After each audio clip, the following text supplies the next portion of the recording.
Hello and welcome. Welcome to the Champion Show and welcome to October and November. And we are talking all things Leicester City in 2015-2016 here on For Fox's Sake with myself, Pete Selby, and James Trail. Now, what we'll be talking about is those 2 months. So those 2 months of October and November, very important months in the title winning season. So here on For Fox's Sake, looking back at the glorious title winning season in the Premier League of 2015-2016. And we're doing it 2 months at a time. And this month, or these 2 months, James, we were here for the first part. And it was all exciting because we're talking about the best season that's ever happened and probably ever will.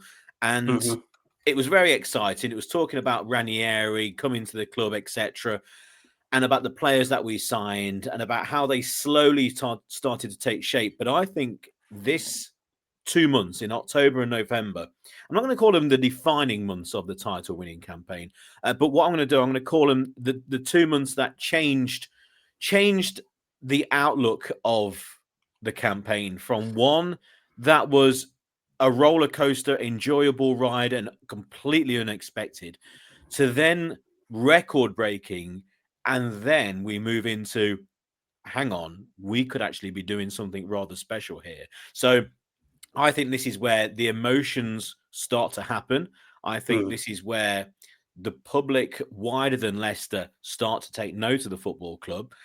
And also where I think aspirations start. So it's going to be an enjoyable, half an hour, 45 minutes, however it is. To be honest, it's however long it takes because this is an enjoyable ride. So what I want everyone to do who are watching this, either on YouTube, and if you are, thanks for subscribing. If you have and subscribe, then please like and subscribe on YouTube. Or if you're listening to this audibly on maybe on Spotify or on Apple, then just sit back and enjoy. And remember these games, remember these moments, because that's what we're going to be talking about. Our experiences, where we were, and also what happened, etc. James, you're looking forward to this, and I can see you've got a snazzy jumper. Let's just take a look at this jumper first. This is I've only got my think about little it yourself. camera. So it's from Classic Football Shirts, if they want to sponsor us. Nice little plug there. So it's still sponsored by Fox Leisure. So what about 98.99, something like that? And it's got Heskey number 11 on the back and the Walkers. Yeah, it's in that category of so bad it's good. I think I'm not sure about that, but yeah.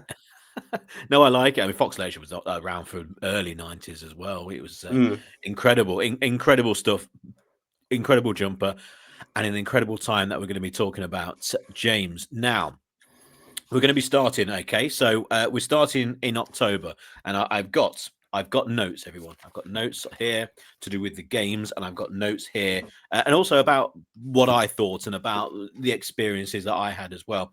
But we're gonna be a little bit matter of fact as well with these games. We're starting on the 3rd of October, okay, and we're going to have a trip to Norwich, and Leicester are going to win by 2-1, and we're going to start the story, James, by looking at the first team and the team. When we say famous 11, okay, we're going to say it a lot. We all know what the famous 11 is. Schmeichel in goal. You've got Simpson on one side. You've got the two centre halves. You've got Fuchs, and you've got where's Morgan, and you've got Christian Fuchs on the other side. And then in midfield, Drinkwater and also Kante, and then either side of them, Mahrez, Albrighton, Okazaki, and also Jamie Vardy, of course. So when we talk about the famous 11, that's what we have. Now, we have one change with here because what we do have is we have a certain Jeff Schlupp who is still playing. Okay, there's not many players who are actually playing still in the from the league-winning campaign. But also, I think Schlupp has an underrated kind of story because, first of all, he scores the winner here. So to score a goal anyway in a league-winning campaign is amazing. But to score a winning goal and to get 3 points to contribute towards it is an amazing story as well. Mahrez was dropped for this game. He had a shoulder injury. But also he wanted, because remember we left the last episode on the back of the Arsenal game at home when we were really well beaten, and this is the first time that Ranieri essentially wants to be a little, or tries to be a little more solid. He's starting to get a bit wound up with the goals that we're conceding. So we changed to a slightly more solid shape. But in terms of those clean sheets, that will come. The pizzas will come. So don't worry about that. But we win 2-1. Vardy with a penalty and Schlupp with that goal. And again, to be given the nod over Mahrez, and I know maybe he was slightly injured, but for him to come into the side was a huge thing for Jeffrey Schlupp. And also, it was great at the time because we knew Jeffrey Schlupp as a striker, and then he kind of filled in at fullback, and then he's a winger, and he was kind of like a utility player, capable of excellent things in terms of his pace and in terms of being. He seemed like a really good egg as well, like fully for the cause, but maybe slightly awkward. I mean, there was one or two one-on-ones where he blazed over by about 50 yards actually, but yeah, slightly awkward player, but basically one who was very quietly had a big effect on the title-winning campaign. Yeah, it seems like a bit of a classic left back now. Just up, down, up, down, up, down. Do you know who he's playing for now? Considering who we're talking about right now? Well, he was at Crystal Palace and he left. And did he go to Celtic? He might have done, but right now he's playing for Norwich. Oh, is he? Is that where he is? I didn't know. Oh, there's a nice little turn.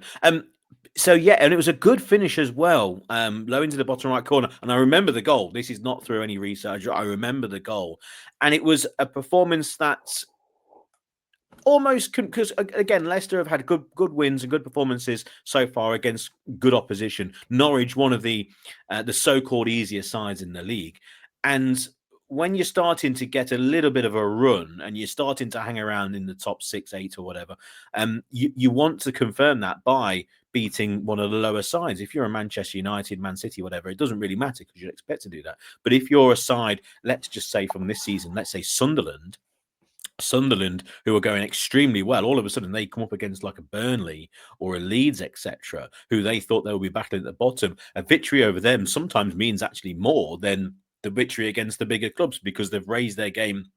They've got up for one of the smaller games, and for Leicester to win here, it was another great day. And I think this is where the kind of first kind of glimpses of the Foxes never die narrative starts to come in.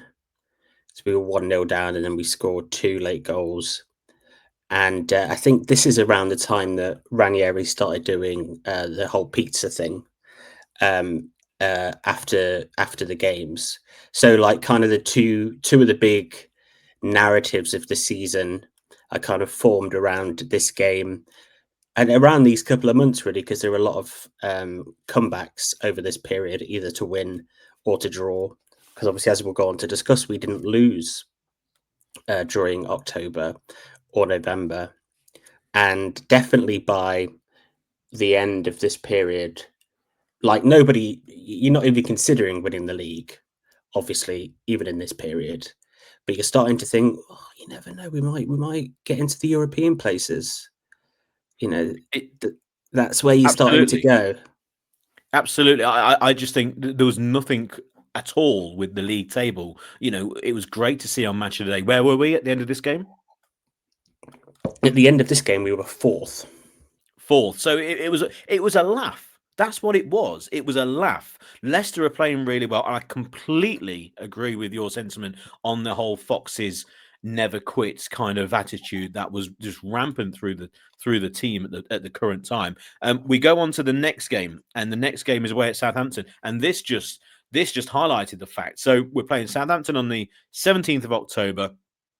And what we have is the famous 11, apart from Schlupp replacing Mahrez, and then Mahrez came on late on and helped basically rescue the points for Leicester.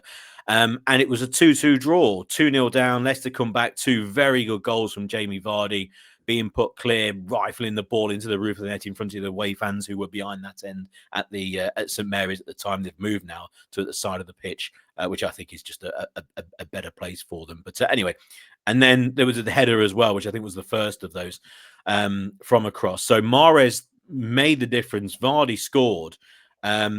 And it was a proper example of that never say die attitude. And already this was the 7th point of the season that Leicester had earned from a losing position.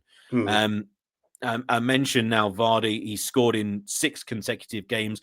I don't think that record, which we'll come on to, sports fans, I don't think that was in any way, shape, or form on people's minds at the moment. I think this was basically Foxes never quit, coming from a losing position, and also the impact of a reinstated Riyad Mahrez to set up Jamie Vardy. Those two, of course, clicking all the way through the season. But I think those 3 are the important factors of this game.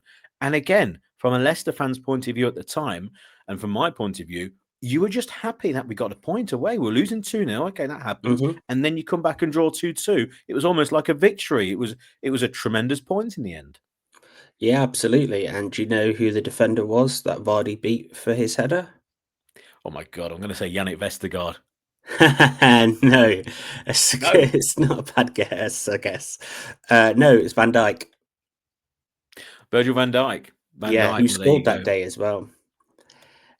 Yeah, and obviously you're starting to get the classic lineup is starting to kind of become clearly by this point.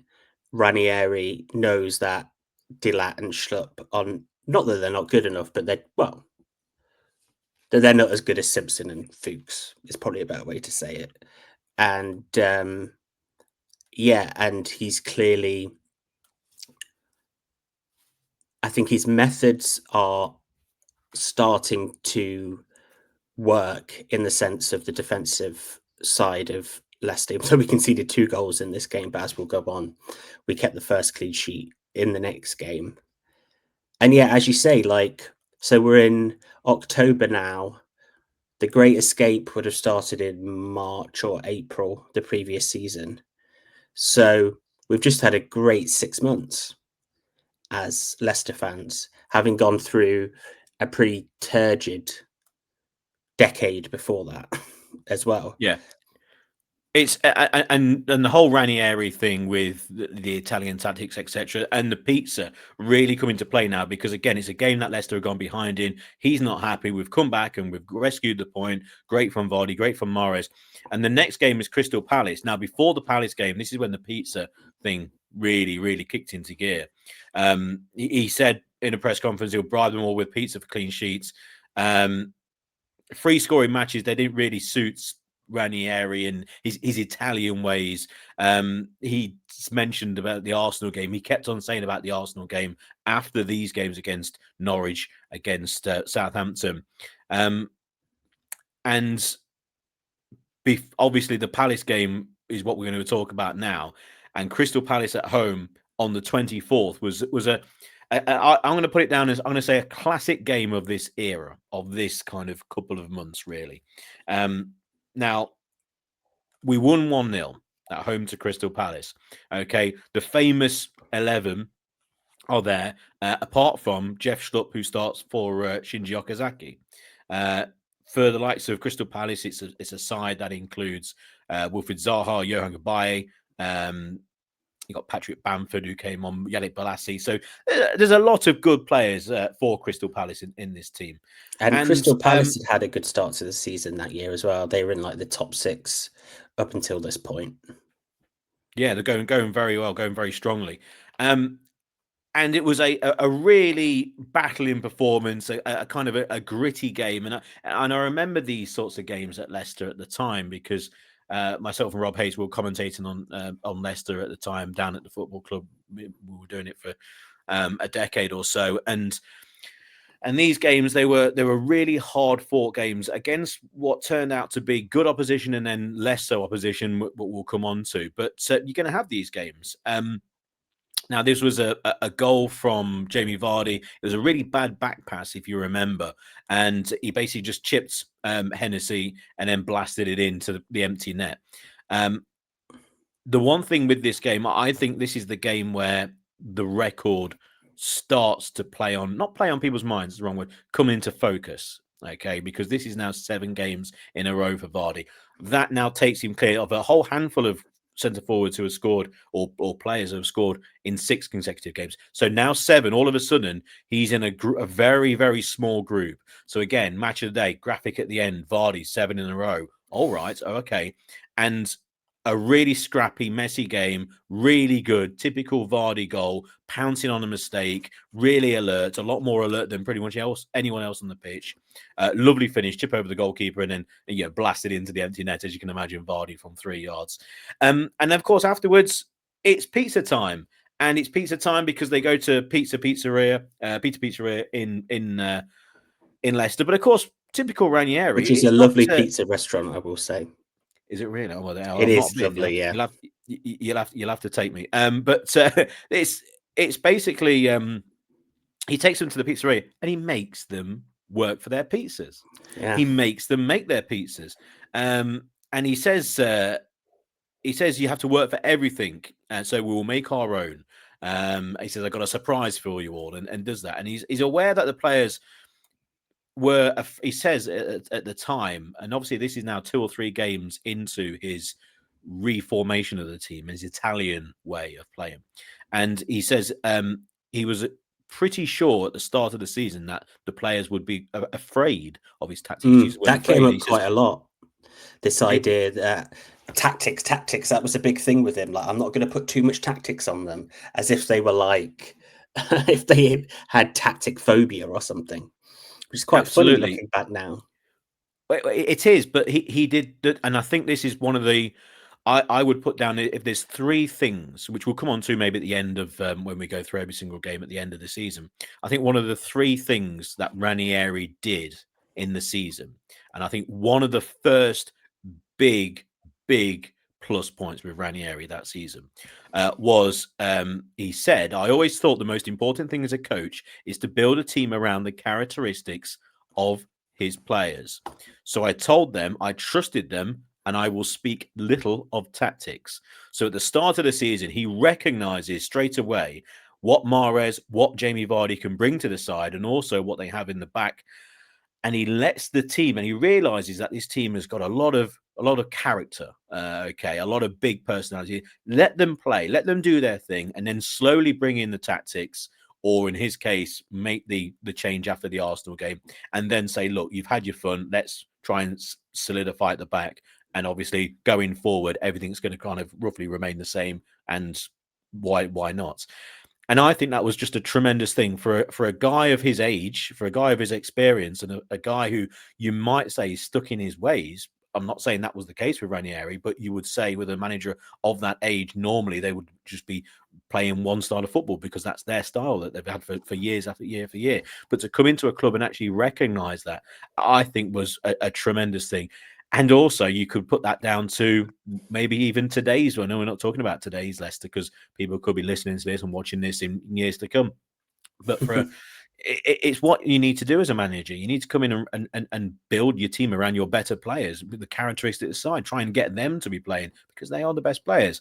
And I think that's a huge plus point to Ranieri. But of course, they get the clean sheet. They go to the pizzeria, and again, he is the manager. You've got to work for it, lads, and they do it. And a team bonding exercise. Great publicity, really good feel-good story. It went national. All the papers had these pictures and then videos of them making the pizzas. And if you see them back, you've got your Riyad Mahrez standing next to your Jeffrey Schlupp's and a few youth team players, your Ben Chilwells, etc. And they're all mixing together. And you kind of look at what they went on to do, like with Mahrez, etc. And you think, like, I wonder when they finish. Not going to say that they're going to turn around and say that was the best time of their career, but I bet they look back on that and just go, what a time. Yeah, absolutely. And I mean, we've spoken before on other podcasts about like, and it's a big thing in football, isn't it? Like the globalized nature of English football and the local community, and how all of these teams were made for the cities and the towns that they were formed in.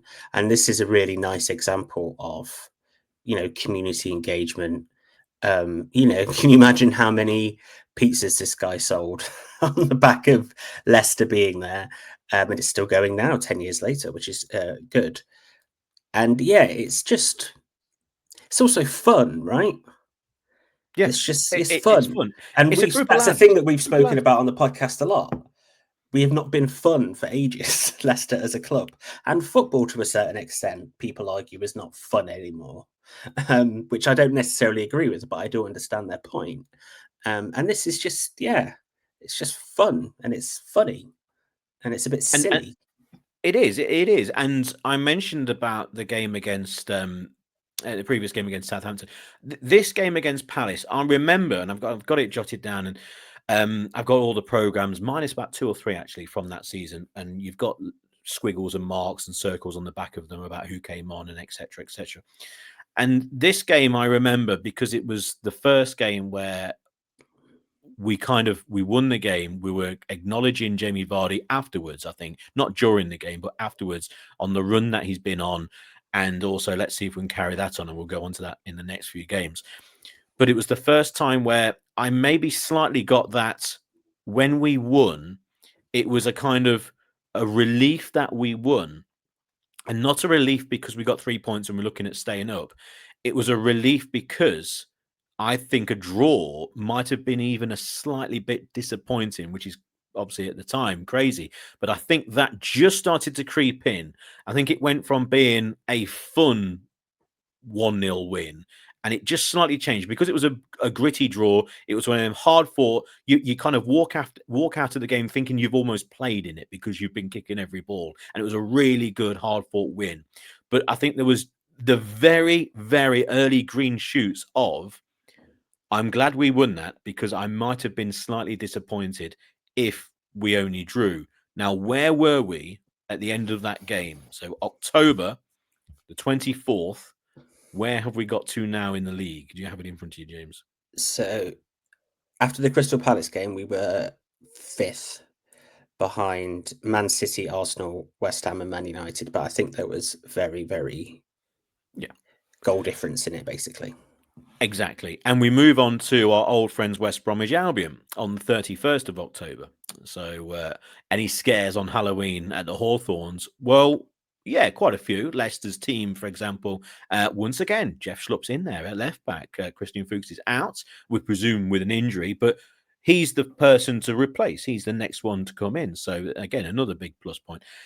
And it's a game. It always is against West Brom at that time, wasn't it? Of course, we had the 3-2 earlier on in the calendar year, where Vardy scored that memorable, very, very late winner in the greatest survival campaign of all time. So this is a second consecutive 3-2 win. That was back in April, Vardy's late winner. Now, West Brom led at half time.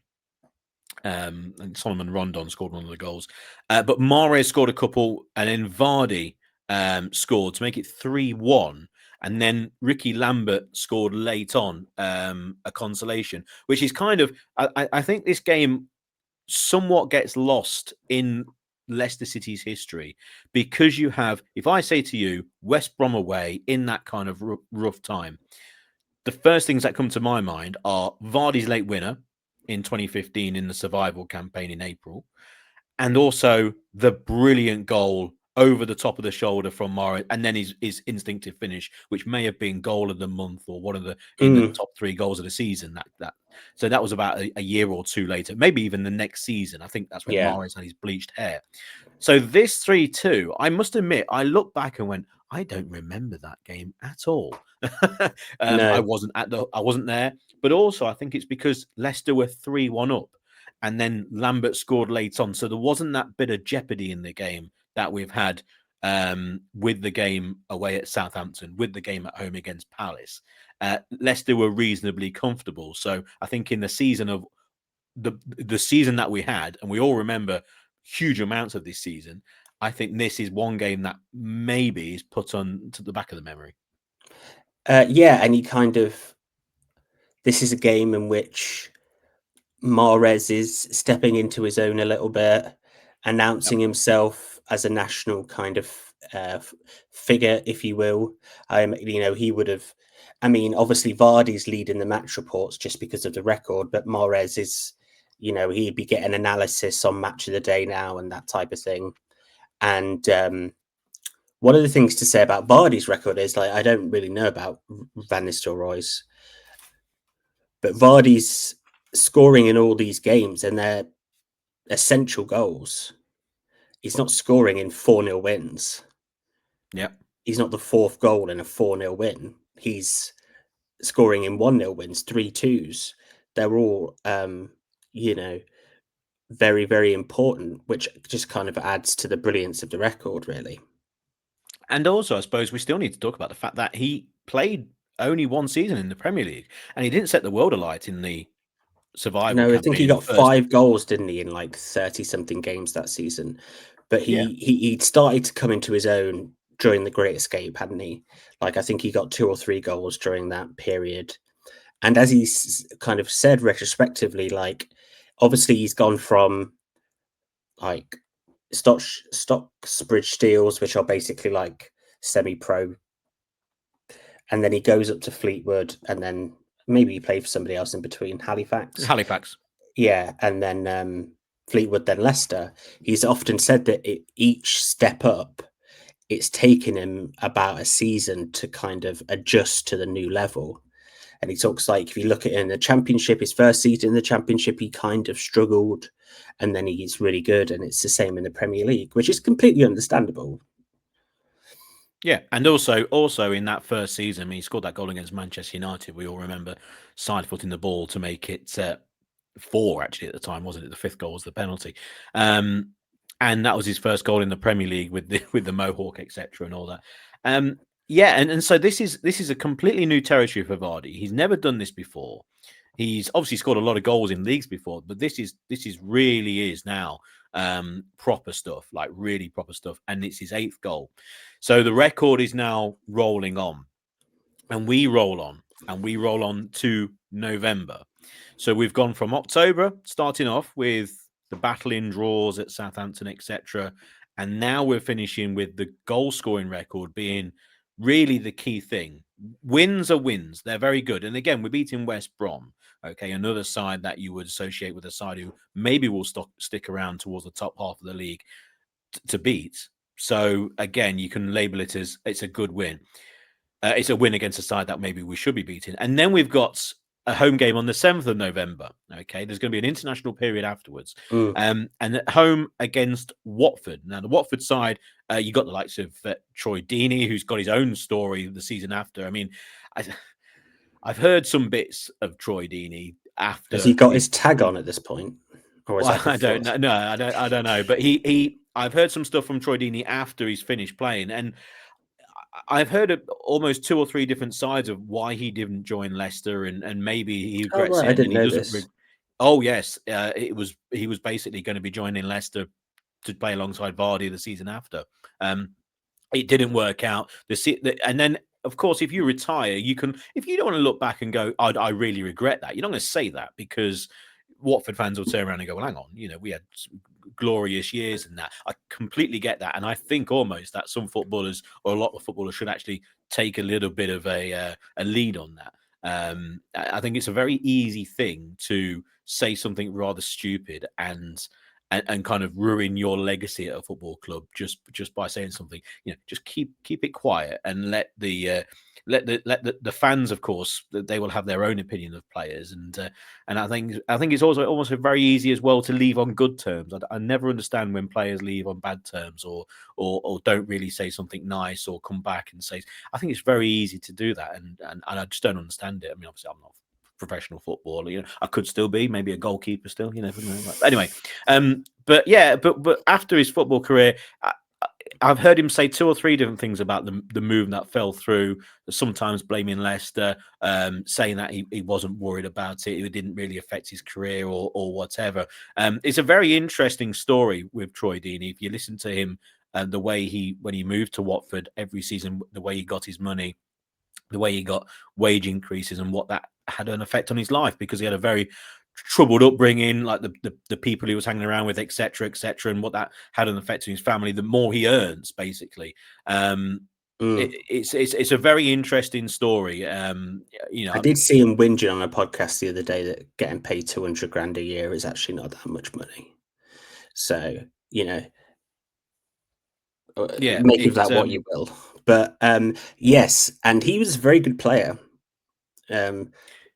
just kind of obviously below international level and Champions League level, European level, but a very, very good Premier League striker.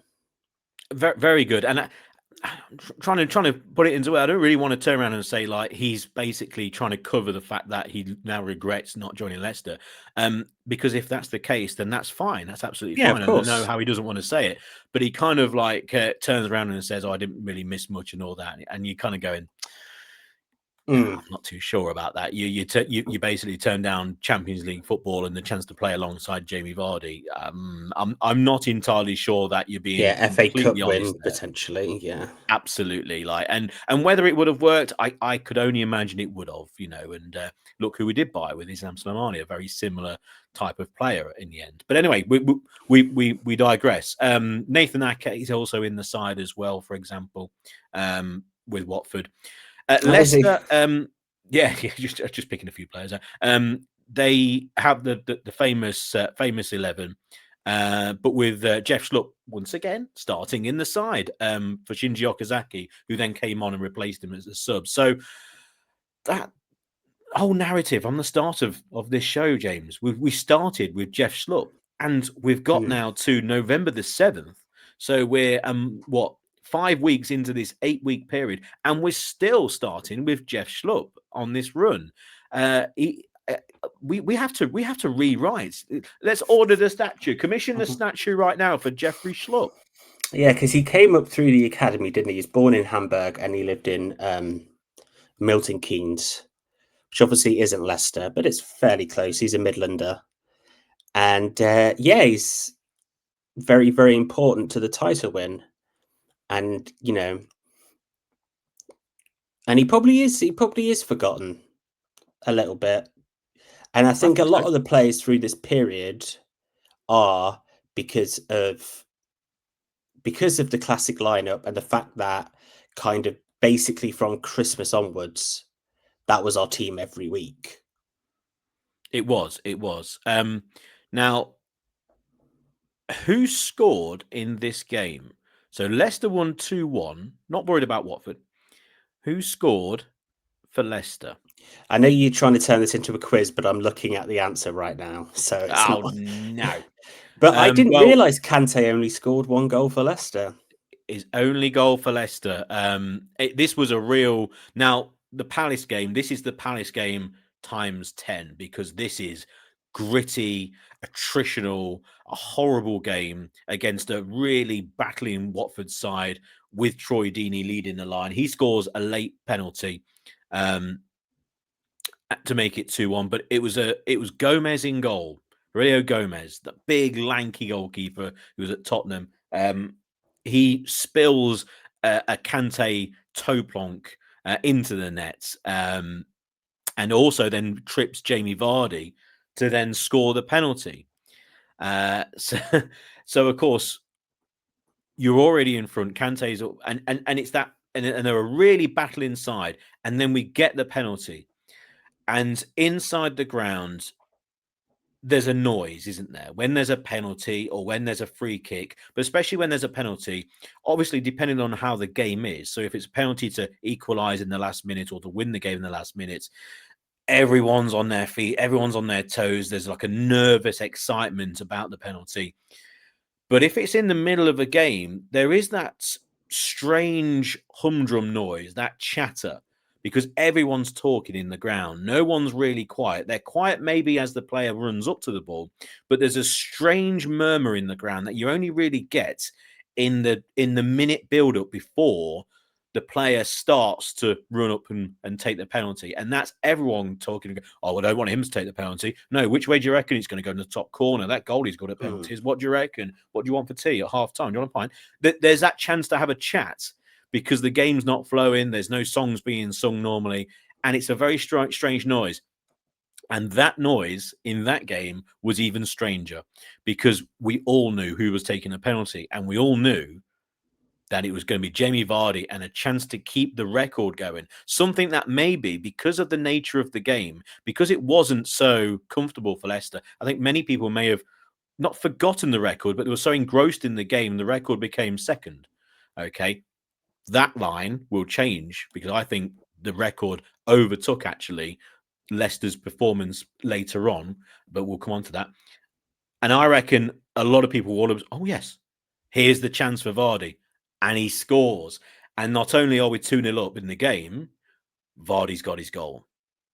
Yeah, and no matter how good your record is, what amazing run you go on in whatever sport, the most famous part of a record is how it ends. And if Vardy had missed this penalty, that would be the story, that he missed a penalty to go 9 games in a row. It's like with Arsenal's unbeaten record.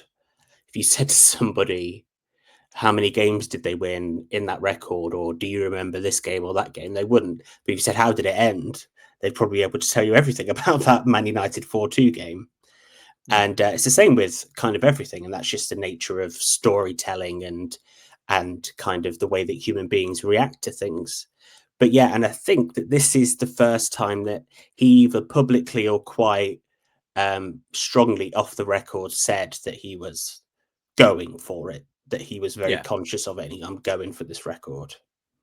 Well, you scored 9 goals. You're one behind Ruud van Nistelrooy. He takes a what you would have referred to an old classic Jamie Vardy penalty. I think as he got later on in his career taking penalties, he used to aim in the corner, etc. I noticed a thing the other day about Harry Kane, and they were talking about his penalties, and everyone knows Harry Kane. He can hit it into the top left corner in a very Alan Shearer way. Shearer always went top left corner. I always think Dion Dublin curled it into the far right post.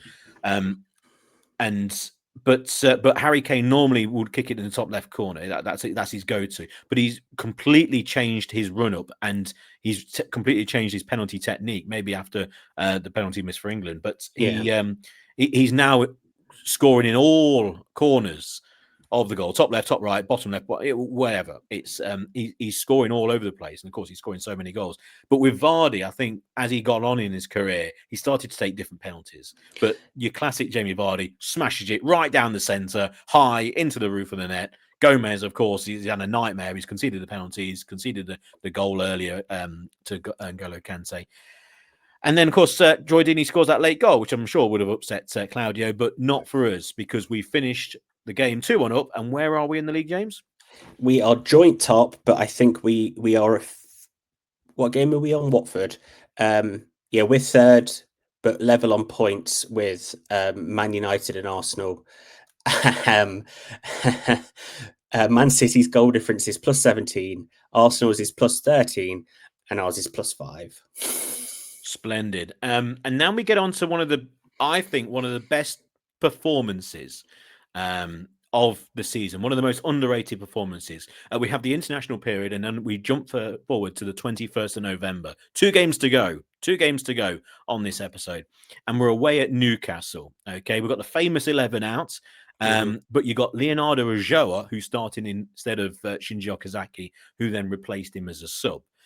For Newcastle, Ayoze Perez would be the first person to mention. Mitrovic, and Mitrovic has his throat it grabbed by Robert Huth, if you remember in that game. Should have got sent off, obviously, but didn't. Probably sounds like it. They've got a good side. They've got Chet Tiote in midfield. Jorginho Wijnaldum is in the side. They've got Musa Sissoko as well. So a very athletic midfield, a pretty good side with Steve McLaren in charge, but it was during an upward period for them. They were going quite nicely. And anyway, we travel then to St James's Park after the international period. I think Jamie Vardy didn't play for England in that time. He was rested. I think there was a little bit of a knock, and I think it was an easy thing to say, oh yeah, obviously he had a problem with his wrist, etc. So I don't think he played in those games, and he was a bit of a doubt for the game, but he plays. And Leicester, this is a game that stands out for me in the whole season. They were sensational, like absolutely sensational. Newcastle, they were poor and they were labelled as being poor. Maybe they were, but I thought Leicester were fantastic. And the goals, very easy to remember. You got Vardy scored just before half time. Leonardo Ulloa, and then Okazaki basically classic Okazaki, Yes.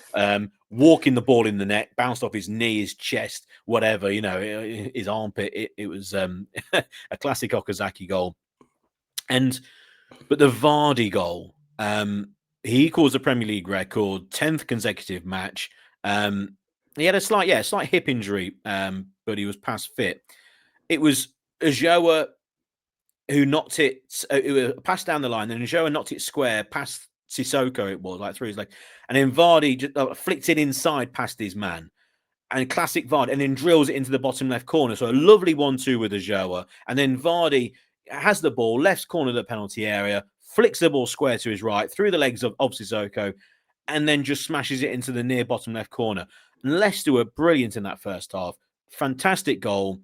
And then you have the famous, we mentioned statue earlier, when the Vardy statue gets made, this could possibly be it, where Leicester fans are up in the gods at that end. And he stands there, with his arms in the air, and Mahrez jumps on his back. Yeah. And that's the photo. It's a famous photo. Mahrez levering himself up on his back, like Rio Ferdinand used to do when someone scored. He used to jump on their back. And Mahrez is doing that. Vardy with his hands in the air. I've equaled the record. Brilliant team goal. Those are the two men, Mahrez and Vardy, just before halftime. Afterwards, Leo Ajoa had a great game. He scores with, I think it was a stooping header at the other end. I think he had to get down low. And Leicester were all over him. They just couldn't get that second goal. And they got the second goal. And it was relief. I think Ajoa did kind of a celebration where he got his hands like that and brought it to his chest. Like, yes. First of all, he scored because he's in the side. And obviously, it would have been disappointing for him to not be playing. But he got the goal, which meant they're not going to come back and beat us. And then it ended up being 3-0. And I think, as much as when Vardy scored, as soon as he scores the goal, brilliant. But after that, it's now, let's turn our attention to the league with the second half. Let's get the 3 points because we are right at the top alongside those. So again, now we've got, in my opinion, I've got the Vardy on one side, 50%, and I've got actually the league table. Let's keep on going up towards the top of the league now on this side. The previous games, the Watford game and the Palace game, that was just at home, battling performances. The Vardy record started to get going. But now the league is starting to drift over and the record is starting to drift over. And what does that? It creates pressure. I don't know what I'm doing like a weatherman, but it creates pressure. And as supporters, we felt the pressure and we feel the pressure. And that performance just blew everything away, blew all the clouds away. Yeah, well, it's probably the only game during this period where there was or certainly the second goal of the team took the tension out of the afternoon, which is, it's always a good thing, both for the team, prove that they can control a game and, that they are not just hanging on by the threads. And then no, this wasn't a smash and grab. This was a very controlled, dominant performance. And it's probably one of the only ones so far this season. And again, it just shows that the team are getting more confident. They're growing into their position in the league. Again, at this point, we're deep into November now. Again, the league is not even in the cosmos of what any Leicester fan is thinking, but we're thinking, we're getting towards Christmas. I don't know if Christmas is such a big thing in other countries because obviously they have winter breaks and stuff like that. But in England, who's top at Christmas is quite a big deal.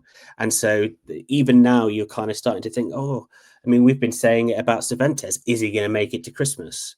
That's kind of a thing in English football. And we're starting to get there. It's can we be in the top 4 at Christmas? Can we keep going? We'll be at the top 4 on the Boxing Day fixtures. Absolutely, and a little bit of look towards the next Champions episode, but yeah, that's what we'll be discussing. It all turns towards the league. But Newcastle manager Steve McLaren, he mentions Vardy afterwards, saying what brilliant striker, etc. And Ranieri, he said something very nice. He goes, he had Gabriel Batistuta scoring 11 consecutive matches. I hope Jamie can achieve this. Batistuta, what a player, but. I think it highlights what you just touched on there, James. I think it highlights the rest of the side as well. Ajoa, sensational. I remember in that game, Danny Drinkwater as well, sensational. And against a very, I think it was the game where Danny Drinkwater, he read the game really well. He passed the ball so well. It was like he had so much space around him that he could play. And the reason he had that space around him, again, you're talking about the likes of Wijnaldum, Sissoko, Chetiote. That's a really strong midfield there. But we've got N'Golo Kante. And it's one of them games where Kante just mops up everything and gives Drinkwater the ball, and then he can play it out wide. And before Newcastle can even react to get back into shape, we've got Mark Albrighton and we've got Riyad Mahrez running at them. And they were so good that day. And then this is definitely the period when the media or everybody about Kante starting to go, hang about. This guy's a bit good. This guy is actually really good. And I think Drinkwater is probably, and the team are starting to, like Drinkwater himself is probably realizing, oh, I actually don't have to be an enforcer. I don't just have to be hard tackling and, kicking people or whatever it might be. I have the time and the space now. I can pass the ball. I can, make forward runs and think about the game in a slightly different way, because Kante is just the equivalent of 3 defensive midfielders. We now move on to the game, which I think, which really does highlights these 2 months and highlights the first half of the season, really, until we start to get to the famous games of February, March, etc. And it's a game against Manchester United. So where are we in the league before after the So new? we go into the Man United game top, 1 point ahead of United, 2 ahead of City and Arsenal. We've got 28 points at this point. Yeah, this game I think is so legendary is probably the best term. It's and for a number of reasons. So Leicester going to play against Manchester United. This is Louis van Gaal's Manchester United, 28th November. So it just had the 10-year And we have a anniversary. really poor record against Man United as well across our whole history. You've got Leicester City side, which is the famous 11, which is nice. It is the famous 11. So Fuchs is now back in the side properly. Man United, you got the likes of David De Gea, Carrick, Young, Mata, Martial, Rooney. It's the Van Gaal side who were very solid.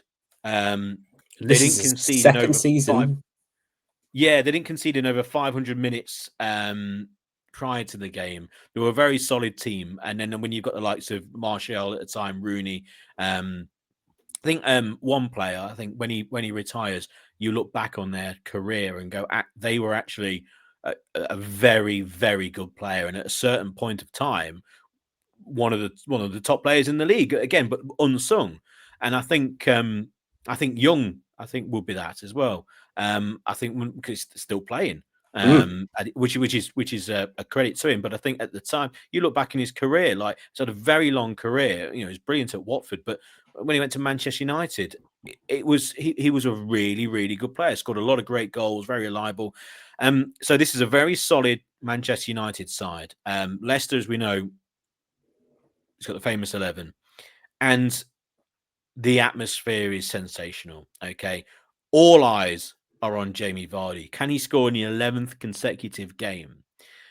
Now, I've said on record many times that when we were doing the commentary down at the King Power Stadium, we were there for all the famous nights, all the famous Saturday afternoons, the famous goals, the famous moments, the sendings off, etc., all the incidents on the touchline from the likes of someone like Louis van Gaal, but Ranieri, you go back to Nigel Pearson, etc., and all sorts going on. And we've had some tremendous days, some brilliant performances, some goals, late goals, fantastic goals. But I have never heard the King Power as loud for one moment in time as when Jamie Vardy scored. 24th minute, and this includes the Sevilla game. This includes Vardy's goal against Atletico Madrid. It includes any goal that we scored in that fantastic decade or so. That one moment, the one single noise that was the loudest for me at the King Power, and probably will always be, because I took off my headphones at the time. It was when Vardy scored, because it was a different noise. It was a different celebration. We've taken the lead against Manchester United. We're top of the table and we're leading against second. It's a huge game. The whole world is watching and we're wanting Vardy to score. And all these things happen in one time. We lead. It's a fantastic goal. Oh, And amazing. the noise is relief. Still funny. Everyone's laughing, going, this is happening to Leicester. This is Yeah. unbelievable. So the record is gone. Vardy scored. We're all ecstatic for him. We're ecstatic for each other. We're laughing. We're leading Manchester United. All these things happen in a split second, and that's the loudest noise that will ever be at the King Power. Yeah, and it's just incredible, you know. I'm a boyhood Leicester fan, as are you. But you do have to remember we have achieved very little in football history in terms of actually like winning stuff, you know, and even coming second and that type of thing. So when something like this happens, even if we hadn't won the league, this happening with Vardy would be one of the greatest things to ever happen in the history of Leicester City. And even if you take away, and then you just add in the fact that he was let go from Sheffield Wednesday and he worked on a building site and non-league, and he was the most expensive non-league signing ever by us. And you have that first season in the Championship where people were doubting him and saying, was it crazy that we spent £1 million on this non-league footballer? And then here he is doing that famous weird celebration with his eyebrows at the Man United fans who I believe were singing a song. Were they singing a Ruud van Nistelrooy song, or they were singing directly at him just before he scored? And yeah, I mean, I don't know how many times I've watched that goal, but the pass from Fuchs is incredible as well. The way that he literally points to where he wants it, and Fuchs puts it in there.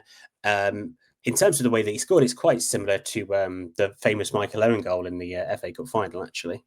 But yeah, one of the greatest moments as a Leicester fan, individual moments that is really only topped by, I would say, when we actually won the league and potentially all Brighton against Sevilla, sorry. And his goal against Liverpool as well, which we'll come to next year. But yeah, I'm single at the minute, so I can say it is it's the greatest, one of the top 2-3 greatest things that's ever happened to me. So It's a sensational moment, sensational pass, and no look pass as well. Yes, Vardy pointing to where it is. I'm going to pass over there. Nope, straight through there. Brilliant pass, and I like the Michael Owen analogy. Yeah, I can see that. But again, it head down scores. Brilliant line by Martin Tyler, who must have had something ready.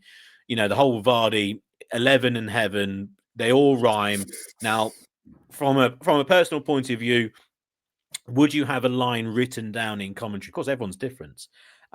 Personally, no. Would I realise that Heaven and Vardy, Heaven and 11 and Vardy, you can almost hear in commentary, and this is what I think. I've not heard Martin Tyler say this. Met him a few times. I've never heard him say what he was thinking at the time. I'm sure he would probably say something along these lines. I think when you hear him say in commentary, he shouts Vardy, and of course he runs away, lets the crowd noise build, and then you've got to line it. It's not one of them moments where I think you can just leave it with crowd noise, because you've got to put the stamp on that moment, because that moment's going to be replayed for potentially years and years and years to come. I mean, look, it's 10 years later and it's not been beaten. And so he lets it breathe for a couple of seconds, and then it's 11, and there is the smallest of pauses. If you say it's 11, it's heaven for Jamie Vardy, but then you go, it's 11, it's heaven for Jamie. There is that pause in the centre. There's a slight pause. And that's all I think that Martin Tyler needed to then know which way round to put the rest of it. It's 11, and then you've said 11. You know that heaven rhymes because you've thought about that already. It's 11. It's heaven for Jamie Vardy. And then, of course, when he mentions hold the back page and then hold the front page, again, that's nothing that was planned for me. you can almost hear the surprise in his voice. Hold the back page. No, not just the back page. Hold the front page. You can hear that tone of voice. It goes a lot higher. And yeah, so I think he knew 11 in heaven, Ryan, but in which order and what? Of course, you don't know how the goal's going to be scored. So just amazing moment, an amazing line by Martin Tyler. Fantastic celebrations. I always think back to that goal and celebration. I think it was Danny Simpson joined him in the celebration, and he kind of looked at the camera, which was about a foot away from his face, and he's looking at the camera going, yeah, as in like, oh, what's going on? Not in that moment, but just generally in the season, like, oh, what is going on here? It's amazing. And yeah, what a fantastic moment. And I remember being on commentary at the time. I was actually, I believe, not commentating at the time when the goal went in. And that's why I took my headphones off when the goal went in straight away. And it was, or I had one off, and I just remember doing that, and it was just a different crowd noise, a different one. You don't get that often at all. It was just ridiculous. Who scored for Manchester United? I mean, we don't care, but who scored for Manchester United? Yeah, again, I mean, I have it in front of me. I wouldn't have known without that, but Schweinsteiger. I mean, if we could have been all day here if I didn't have that down all day. And I mean, just to plug another, but this is completely off tangent. But his interview with Gary Neville is sensational about how he got thrown out of Man United. So I would recommend that to people. But just a quick thing: if anyone who has read Jamie Vardy's book, there are 2 Jamie Vardy books. One of them is terrible, and I apologize if the person who wrote that is listening. And there was one that is co-written with a Guardian journalist whose name I cannot remember. That's the My Story one with the blue front. Is that Norcroft's book? No, that's just a general biography of. Okay. Oh no, From Nowhere, My Story. It's Rob someone. I'm trying to get it up now, but anyway, the opening section of that book is Jamie Vardy going to the tattoo parlor the next day to get a tattoo of something. I'm not exactly sure what he gets. I don't know if he gets like a number 11 or something like that on his I can't remember that, but what I do remember is that he was really nervous, and he goes, yeah, so I downed a Stella to calm myself down, which I don't think is recommended when having a tattoo. To drink alcohol before you go. So we end that game, James, in what position? So we've just drawn 1-1. Yes. So we are second, but level on points, just behind Man City, who are plus 16, and we're plus 8, and then Man United third on 28, and Arsenal fourth on 27. Yeah. And I believe we will remain in equal on points or top until Boxing Day. It's also a little bit of a quiz question before we finish the podcast, because we're approaching the hour. What a glorious hour. Now, this was Jamie Vardy's 14th goal of the season, actually. And it made him a record Leicester Premier League goal scorer in a season already. So we've not yet got to December, and he's broken the all-time record for Premier League goals in a season. Held by who? I'm going to go Tony Cottee. Correct. Tony Cottee, 99-2000. The Worthington Cup winning campaign with Tony Cottee, of course, winning his only trophy. Yeah, he scored 13, and so Vardy has got 14. So we are in second place behind Manchester City, and now Jamie Vardy is in the record books. He scored in 11 consecutive games, and Leicester are joint top of the league.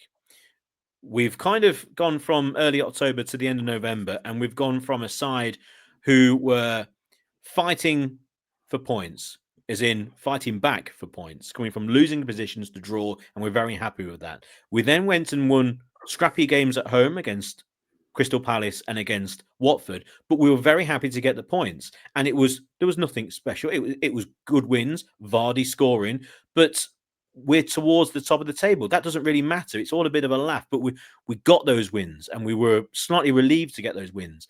Then we had the performance away at Newcastle. And I think that was the first signpost, as you said, James, that actually as a complete side, we are a really good team here. We've just taken apart Newcastle on their own turf, a decent Newcastle side who are going quite well. And then we move into Vardy territory. He gets that goal. And then we move into the game against Manchester United. It's all about Jamie Vardy. He scores the goal. It's 11, it's heaven. And Leicester are joint top of the league.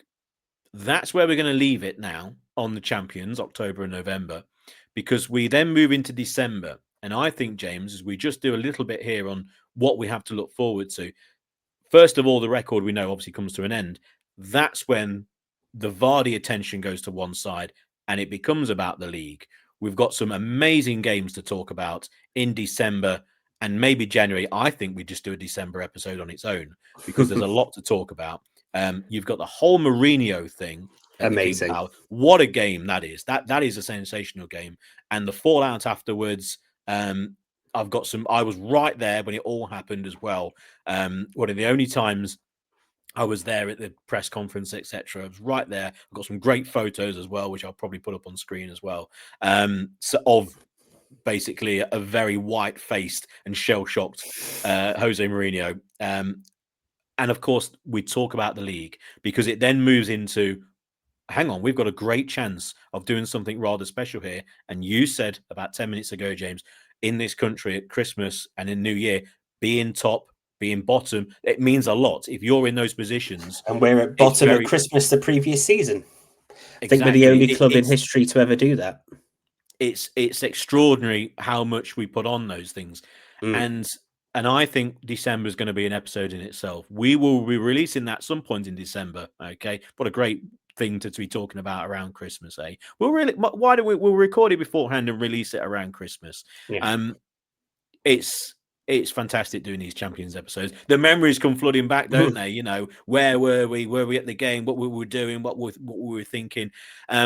Yes, we've gone from being 2-0 down at Southampton and rescuing points to Vardy breaking the goal scoring record. We're top of the league, and we've got December to look forward to. That's it. Any more on October and November, James, or even what we've got to look forward to? Well, the only thing I would say is that I think in this 2-month period, you can no longer say that what is happening is luck. Like, I think there are periods in football, particularly in the first little parts of the season, and it happened to us under Peter Taylor in 2000 2001, where we were top after like 5, 6, 7 games. But it wasn't necessarily luck, but it was just like a little fluke of football where you get a good run of fixtures, and then we got beat 5-0 by Man United, and right back down the table you go. But after 14 games, you are now more than a third of the way through the season. This is no longer luck. We are there because we are playing really well, and we're a really good team.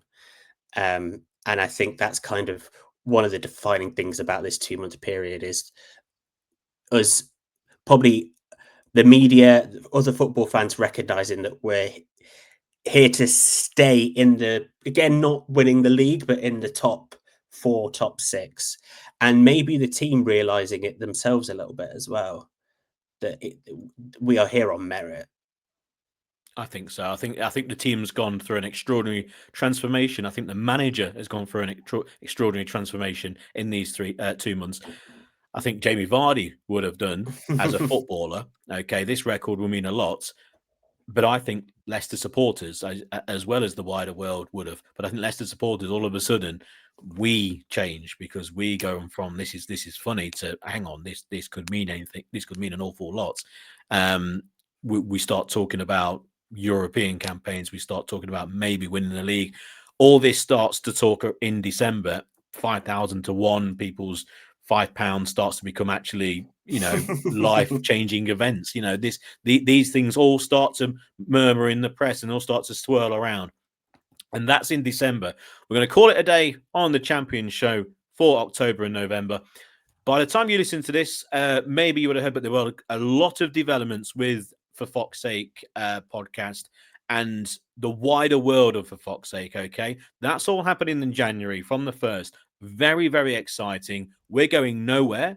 We're expanding. Things are getting bigger. Things are getting a lot more interesting. You won't be able to just listen to us or watch us. You'll be able to read about us and also what we put out there, and also maybe not just with the men's side as well. There's a lot happening with For Fox's Sake. Stand by for developments. The best way to find us is, of course, on social media. Go to Facebook, type in For Fox's Sake Podcast, go onto X or onto Twitter at FFS Pod. Find us on there. There will be more channels available very soon and a lot more news regarding For Fox's Sake. Okay, make sure you subscribe to the YouTube channel as well, because once all this gets released and we have a firm idea of what's happening, we will be releasing a special podcast just to tell you all about it. But for the champions, because we all are And champions, if you subscribe James, to the YouTube channel, you could win a Leicester City top. And if you want, you can pick the top from this season. absolutely. The draw will be made on the 9th. A live draw on the 9th. Good. Well remembered, James. Now, I think this is going to be released on the Sunday, so maybe a couple of days beforehand. So on the 9th, there will be the live draw for the kit. And to enter, you just have to be a subscribed member on YouTube. So go to our YouTube channel, click subscribe. It's completely free. Click follow, click subscribe, and it means you're in the draw. Okay. And you come in a Leicester City shirt, and you can have one of the retro shirts if you like. So that's on the 9th. So if you're listening to this after the 9th, first of all, subscribe anyway. But secondly, unfortunately, the draw's already been made. But from James and myself, we'll be back talking all things December on the next Champions episode. We'll maybe try and keep it under an hour. But hey, talking about the league winning season, we could babble on for ages.